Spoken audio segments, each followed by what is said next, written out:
il y a de l'argent en trop, et on se demande qu'est-ce qu'on va faire avec. Et Moshe Rabbeinu a été demandé à Akadosh Baruch Hu, dit le Midrash, Akadosh Baruch Hu dit à Moshe, dans Shemot Rabbah, il lui dit, va, il y a deux opinions, dit le Midrash. Une opinion lui dit, crée un haron, crée une boîte dans laquelle tu mettras Shivrei Luchot, c'est les tables de la loi qui ont été cassées.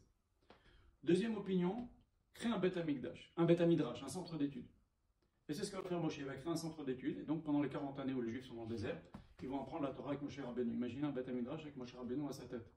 C'est pour ça que ça fait une génération, l'appel d'Ordéa, etc.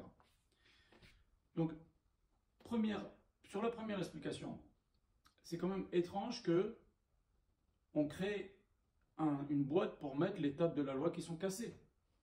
Alors, Rabbi Shopinto a fait la remarque suivante. Il a dit, cet argent qui reste, et qu'on a dit on ne peut pas l'utiliser pour le Mishkan, parce que ça y est, on a couvert les frais du Mishkan. Cet argent, il nous reste, il est en trop. Il y a des tas de Juifs qui se sont dit, eh ben, c'est peut-être mon argent. C'est peut-être mon argent que j'ai donné trop tard. Toute l'histoire avec les Nevi'im qui ne sont pas dépêchés de donner, pourquoi il n'y a pas de Yud, etc. Bon. Donc, tous ces Juifs qui se sont dit, moi, je regrette parce que j'aurais peut-être dû donner plus tôt, et moi, mon argent, il serait rentré dans l'utilisation du Mishkan, il ne serait pas arrivé après, une fois qu'on a clos, et que l'argent qui est venu après, on ne savait pas quoi en faire.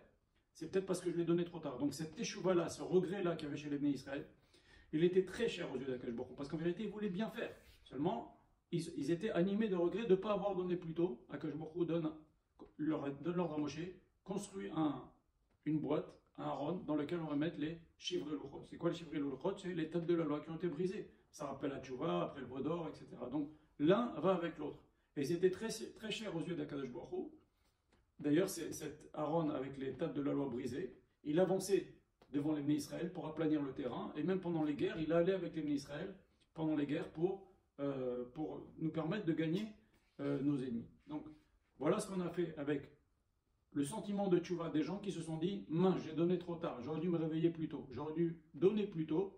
Et bien Hachem, ce sentiment de tchouva, il est cher, et il a dit, allez, faites un Aaron pour les tables de la loi brisée. D'ailleurs, ces tables de la loi brisée, il y a cette fameuse remarque de la Gemara, il faut bien la connaître. Elle nous dit Shivrei Luchon Munachim Be'Aaron. Les tables de la loi brisées sont en Aaron. Comme les tables de la loi, les deuxièmes tables de la loi qui n'ont pas été brisées, celles qui ont été brisées aussi, on les met dans l'Aaron. Les deux, on les met dans un Aaron, dans une boîte. Pourquoi? Ça nous apprend que c'est vrai qu'elles ont été brisées, mais ça a été quand même, elles ont été brisées à cause de l'Aïnara, nous dit Rashi. Même les tables de la loi peuvent prendre l'Aïnara, vous vous rendez compte? Mais elles ont quand même une valeur. Ça nous apprend quoi? Ça nous apprend qu'un Talmid Racham, qui par exemple, Dieu préserve, il a Alzheimer, okay, il commence à perdre un petit peu ses connaissances. Est-ce qu'on doit le respecter ou pas? Est-ce qu'on doit le respecter comme un Talmid Racham? Maintenant, il ne se rappelle plus. Comme à l'époque où il a fait un AVC ou je ne sais pas ce qu'il a fait, il ne se rappelle plus. Est-ce qu'on doit le respecter ou pas? Cet homme-là qui se rappelle presque de plus rien. Eh bien, oui, on doit le respecter. Pourquoi? Parce qu'on a respecté les tables de la loi brisées, on les a mis dans un haron. Si de la table de la loi brisée, on les a respectées, même cet homme-là qui, sa Torah, eh ben, il a oublié parce que c'est pas de sa faute, parce qu'il est tombé malade, eh ben, on doit le respecter quand même lui. Parce que Shivrei Luchot Munachim Be'Aaron. Ça, c'est une chose. Deuxième chose, il faut savoir aussi que quand les gens donnent avec le cœur, et là, ils avaient donné, mais c'était trop tard, mais c'était avec le cœur, ce regret-là qu'ils ont eu, ça fait que Akadosh Baruch Hu, il a beaucoup apprécié, même si c'était trop tard, ce don-là. Il faut savoir que Akadosh Baruch Hu, ce qu'il recherche, c'est le cœur. Il y a un verset dans Télim où Akadosh Baruch Hu nous dit qu'est-ce qu'il avait besoin, Akadosh Baruch Hu, de toute cette matérialité qu'il y avait dans le Mishkan, l'or, l'argent, les pierres précieuses, les tentures et tout ce que vous voulez, le pourpre et tout ça. Akadosh Baruch Hu, ce qu'il veut, c'est notre cœur.